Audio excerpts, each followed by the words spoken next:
सतगुरु साईनाथ महाराज की जय। बाबा स्वदेशी लाल जी की जय।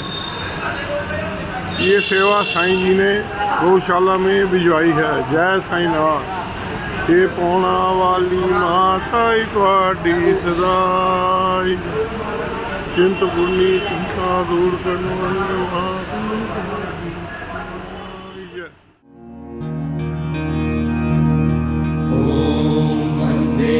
उमापतिं सुरगुरुं वन्दे जगत्कारणं, वन्दे पन्नगभूषणं मृगधरं, वन्दे पशूनां पतिं, वन्दे सूर्यशशाङ्कवहिनयनं, वन्दे मुकुन्दप्रियं, वन्दे भक्तजनाश्रयं च वरदं, वन्दे शिवं शङ्करम्। ॐ मृत्युञ्जयाय रुद्राय नीलकण्ठाय शम्भवे, अमृतेशाय शर्वाय महादेवाय ते नमः।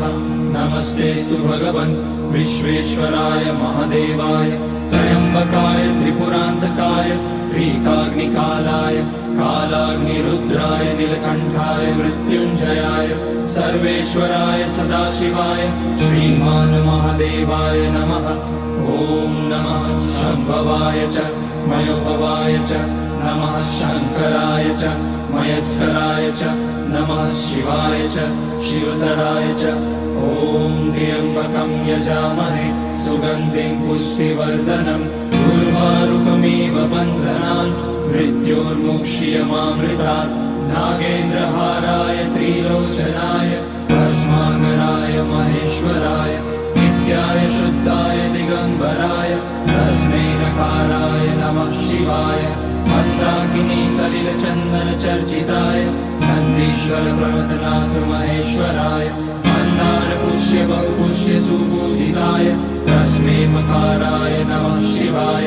शिवाय गौरी वदनाब्ज वृन्द, सूर्याय रक्षाध्वरनाशकाय, श्रीनीलकण्ठाय वृषध्वजाय तस्मै शिकाराय नमः शिवाय। वसिष्ठकुम्भोद्भगौतमार्य मुनीन्द्रदेवार्चितशेखराय, चन्द्रार्कवैश्वानरलोचनाय तस्मै वकाराय नमः। सबका मालिक एक।